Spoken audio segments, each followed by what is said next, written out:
უკვე 6 წელია მაიზერ გაბრიაძის ყოველი დილა ასე იწყება.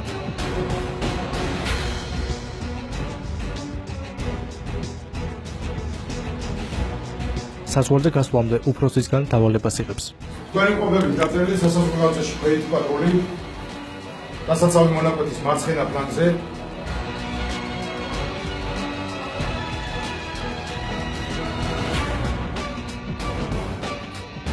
ინსტრუქციის შემდეგ სასაზღვრო პოლიციის სახმელეთო საზღვრის დაცვის დეპარტამენტის ნომერ 3 სამმართველოს მესაზღვრე კოლეგებთან ერთად დავალების შესასრულებლად მიდის. იცის, რომ მათი ყოველი გადაადგილება სპეციალურ მონიტორზე ფიქსირდება, ამიტომ დღის გეგმა ზედმიწევნით უნდა შეასრულოს.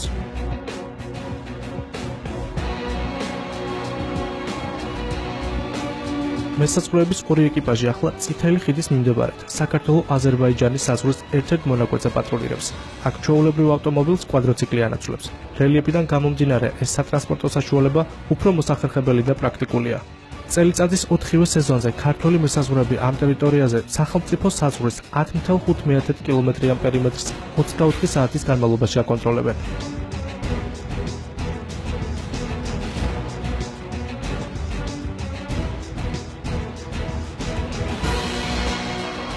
მეორე როგორ გესმის მეორე? ისევე კავშირზე ვარ გასმოეცი. დიდობა არის დასაცავ მონაკვეთზე. პირველი დავალება შესრულებულია. ახლა მდინარის გაღმა აზერბაიჯანის ტერიტორიაზე არსებულ ვითარებას აკონტროლებენ. სახელმწიფო საზღვარი უკანონო თუ არავინ გადმოკვეთონ. დავალების შესრულების შემდეგ სამმართველოში დაბრუნდებიან. მათ შემდეგი განაწესი ჩაანაცვლეთ. წლების წინ ტყიბულის მეშახტის საფეხბურთო გუნდის კარს, დღეს კი საქართველო-აზერბაიჯანის საზღვარს იცავს. უკვე 5 წელია ყოფილი მეკარე სამსახურში დასავლეთიდან დადის. ამაყობს იმ საქმით, რასაც ემსახურება. კარგად იცის, რომ ეს პროფესია დიდ პასუხისმგებლობასა და შრომას მოითხოვს. ქვეყნის დაცვა არის ძალიან საამაყო რა. მე მგონია ყველა ქართველისთვის ასე უნდა იყოს ეგ რა. ჩემთვის პირადად მიხარია, რასაც ვაკეთებ.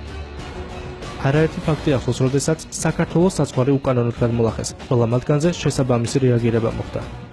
იყო გადასვლა, არაკანონიერი გადასვლა მაგალითად, საბუთოთ გადასვლების ცდილობები, იყო კონტრაბანდის გადმოტანის ცდილობები. მესაზღვრის ყველა რთული დღე არის და ყველა დღეს უნდა მივეკვიდო პასუხისმგებლობით. იქ პატარა შეცდომას არ გაპატიებს, საზღვარი არის ესეთი რაღაცა, რომ ყოველთვის უნდა იყო ხიზლად. 31 დეკემბერს წინა 5 წლის მსგავსად სამსახურში შეხვდება. ამ დროს საზღვარზე უფრო მეტი სიფრთხილე და დაკვირვება მართებთ, რადგან სადღესასწაულო დღეებში საზღვრის უკანონოდ გადმოკვეთის შემთხვევები ხშირია.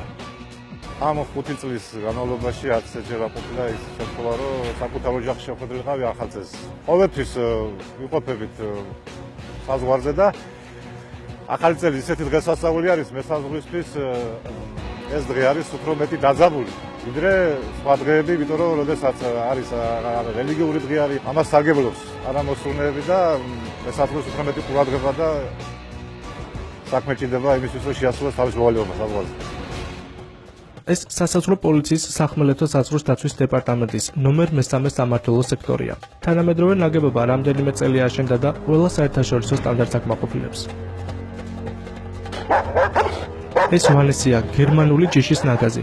უკვე 10 წელია მას და მის 4 მეგობრებს კინოლოგები წვრთნიან. მიხეილ სტეფანოვი ერთ-ერთია, რომელიც ძაღლებს დამნაშავის სუნის ამოცნობაზე, დევნასა და დაკავებაზე გეშავს. საჭიროების შემთხვევაში საზღვარზე გახავთ, მანამდე კი ყოველდღიურად რამდენიმე საათიან ვარჯიშებს გადიან.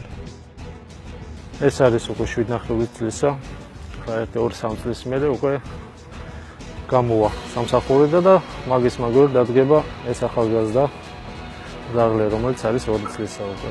კი, უკვე დადის საზღვარზე. მსახურობს, არიან კიდე ეკიპაც, რომელიც ცოტა ხანში გათავისუფლიდან სამსახურიდან და მაგის რეგები შეავსებს ეს ახალგაზრდა, რომელიც არის 1 წლისა. სწავლის პროცესში შედეგები აქვს. უკვე გავდივართ საზღვარზე.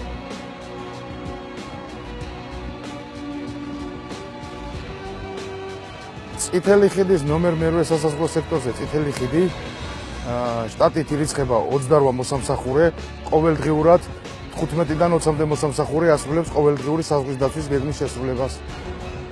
გიორგი მუშკუდიანი უკვე წლებია ნომერ მე-3 სამმართველოს წითელი ხიდის სექტორის დირექტორის მოადგილეა. ამბობს, რომ საზღვარზე დარღვევის ფაქტები მინიმუმამდეა დაყვანილი, რადგან სახელმწიფო საზღვრის დაცვა 24 საათიან უწყვეტ რეჟიმში, იდა და ფარული შინაგანი წესით მიმდინარეობს. რელიეფი გვიწყობს ხელს იმისათვის, რომ მოხდეს დღე-ღამის განმავლობაში უწყვეტ რეჟიმში პატრულირება სატრანსპორტო საშუალებით, ქვეითი პატრულით თუ სხვადასხვა სათვალთვალო კოშკებით და ასე შემდეგ. საქართველოს დამოუკიდებლობის აღდგენის შემდეგ დაიწყო საქართველოს სასაზღვრო სამსახურის ჩამოყალიბება. 1992 წლის 8 აგვისტოს გამოიცა სახელმწიფო საბჭოს დეკრეტი საქართველოს სახელმწიფო საზღვრის დაცვის შესახებ. იმავე წელს შეიქმნა საქართველოს სასაზღვრო სამსახური, მას თავდაცვის სამინისტროს მთავარი სამმართველოს სტატუსი მიენიჭა. 6 წლის წინ კი მიღებული იქნა კანონი საქართველოს სახელმწიფო საზღვრის შესახებ. 2006 წლის 29 დეკემბერს საქართველოს პარლამენტმა მიიღო კანონი საქართველოს სასაზღვრო პოლიციის შესახებ, სადაც განისაზღვრა საქართველოს სასაზღვრო პოლიციის საქმიანობის ძირითადი მიმართულებები და ამოცანები.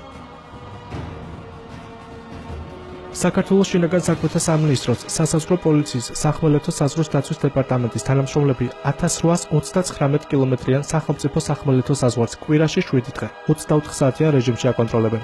საზღვრის დაცვა ხმელეთსა და ზღვაზე ქვეყნის სუვერენიტეტის და ტერიტორიული მთლიანობის მთავარი გარანტია. ეს ყველა მესაზღვრემ კარგად იცის. სწორედ ამიტომ ქვეყნის სადარაჯოზე დგანან და საქართველოს საზღვარს იცავენ.